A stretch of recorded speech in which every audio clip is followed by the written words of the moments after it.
시청자 여러분 안녕하세요. 오늘의 코인 이지영입니다. 다들 주말엔 잘 보내셨을까요? 오늘도 여러분들이 잠든 사이 일어났었던 다양한 이슈들과 또 투자 시장의 분위기 저희와 함께 알아보고 가시겠습니다. 전거래 뉴욕 증시는 일제히 하락 마감했는데요. 보다 자세한 사항은 지표 보시면서 살펴보도록 하죠. 다우존스는 마이너스 0.5%의 하락세를 겪었고요. 나스닥과 S&P 500 지수도 각각 소폭의 하락세로 마감했습니다. 자, 시장 자체에서 개별적인 종목들의 상승은 있었지만 CPI 지표 발표를 앞두고 시장 자체가 좀 관망세로 돌아선 모습이었고요.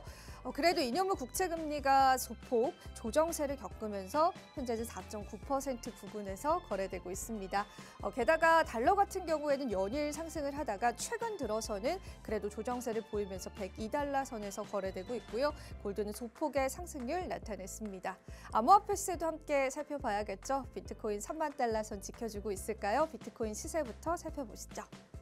네, 비트코인이 역시나 3만 49달러 선입니다. 위태롭게 3만 달러 선을 지켜주고 있습니다. 이 3만 달러 선이 깨진다면 또 심리적으로 많이 힘들 수 있는 구간이기 때문에요. 계속해서 관련 시세들 체크해 보셔야 될 것 같고요. 이더리움은 크게 변동성 없이 1850달러 선에서 거래되고 있습니다. 현재 구간에서는 마이너스 0.6%의 하락세 겪고 있고요. 알트코인들 한번 시세도 살펴보겠습니다. 리플은 큰 변동성 없는 모습이고요. 도지코인 다음으로 이제 솔라나 코인이 시총 상위를 차지하고 있는데 좀 안타까운 부분들은요. 빨간 색깔로 표기된 게 이제 알트코인들의 하락세를 나타내는 건데 현재 기준에서는 좀 대부분의 알트코인들 약세를 보여주고 있다는 겁니다. 계속된 흐름들 살펴봐야겠습니다. 솔라나는 그래도 20달러 선을 유지해주고 있다는 부분들 체크해 보시면 될 것 같습니다. 자, 오늘의 이슈도 살펴보셔야겠죠. 오늘 저희가 준비한 이슈들도 하나하나 살펴보겠습니다. 오늘 첫 번째 이슈부터 살펴보시죠.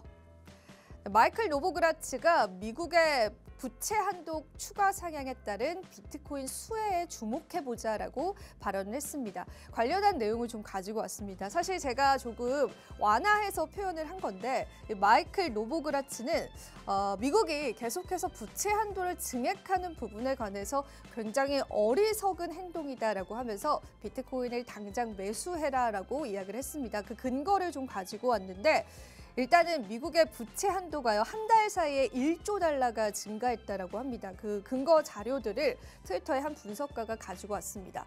미국은 일전에도 이 부채 한도 협상에 관해서 난항을 겪었습니다. 굉장히 많은 회의를 통해서 결과적으로 증액을 하게 됐는데, 자, 수치적으로 따져보자면 지난달 6월 2일부터 정부 부채가 1조 원이나 증가했다라고 합니다. 그러니까 부채 한도 협상 기간 동안에도 계속해서 미국은 미국의 부채를 사용하고 있었던 거죠. 자, 이러한 행동들을 보면서 이제 결과적으로 부채 한도가 증액됐다라고 하면서 이 시장 자체에 관해서 달러 가치 하락을 우리가 일으킬 수 있다라고 분석을 해볼 수가 있는데 이 분석가 역시도 이러한 점을 지적하면서 자, 미국은 정말 엄청난 부채를 끌어다 쓰고 있고 이러한 것들이 결국 통화 정책으로 인해서 달러를 계속해서 생산해내는 걸로 해결을 하게 될 텐데 이러한 행동들이 결과적으로는 달러 가치를 하락시킬 것이다라고 보고 있는 겁니다. 자, 이러한 모든 상황들을 봤을 때 마이클 노보그라츠는 그렇다면 우리가 투자해야 할 자산은 비트코인이 그나마 좀 유일하다라고 보고 있는 것 같고요. 이 비트코인 수혜에 주목을 해보면서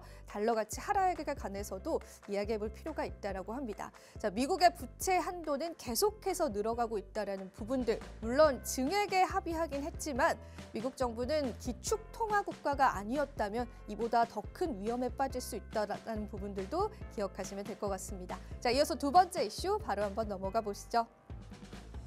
네, 이번 반감기는 죽음의 종소리를 예상한다라는 블룸버그 통신의 발언이 있었는데요. 관련한 내용 핀볼드가 전해왔습니다. 제가 한번 오늘 아침에 캡처를 해봤고요. 일단 비트코인 반감기는 암호화폐 가격적인 측면에서는 좋을 수 있다라고 이야기를 했습니다. 지난 역사적으로 봤을 때도 반감기 동안 비트코인이 역사적인 가격을 달성했었기 때문입니다. 하지만 결과적으로 이번 반감기는 채굴자들에게는 굉장히 죽음의 종소리가 될 수 있다라고 블룸버그 블룸버그 통신이 이렇게 보도를 한 건데요. 그 이유는 아무래도 보상 자체가 적어지기 때문에 이 채굴자들이 더 많은 비용을 들어서 비트코인을 생산할 수밖에 없다라고 분석을 한 겁니다.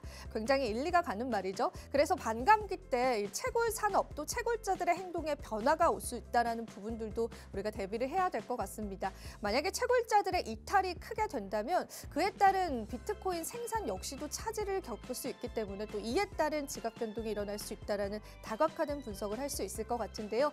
일단 블룸버그 통신에서는 이번 반감기는 채굴자들에게는 죽음의 종소리가 될 것이다라고 예상하고 있다는 부분들 함께 체크해 보시면 좋을 것 같습니다. 자, 이어서 마지막 세 번째 이슈 한번 살펴보겠습니다. 오늘 세 번째 이슈입니다. 자, 리플 고래들은 2월 말 이후에 11억 개의 리플을 공격적으로 구매했다라는 센티멘트의 분석이 나왔습니다. 관련한 온체인 지표 한번 가지고 와봤고요. 일단 리플의 고래들 같은 경우에는 2월 말 이후에 5억 7천만 달러, 하나로 따지자면 약 7,400억 원가량의 리플을 계속해서 공격적으로 매수한 것으로 알려져 있습니다. 자, 2월 달부터 급격하게 그래프가 상승을 하고 있죠. 하지만 그에 반해서 리플의 가격 최근에는 크게 상승하고 있지는 않지만 이러한 매수세가 멈추고 있지는 않다라는 부분도 체크해보면서 가격적인 흐름들도 같이 살펴보시면 좋을 것 같습니다. 자, 이렇게 해서 수급적인 부분에 관한 이야기까지 나눠봤고요. 자, 오늘 브리핑은 여기서 마쳐보도록 하겠습니다. 저는 잠시 뒤에 앵커석에서 찾아뵙도록 할게요.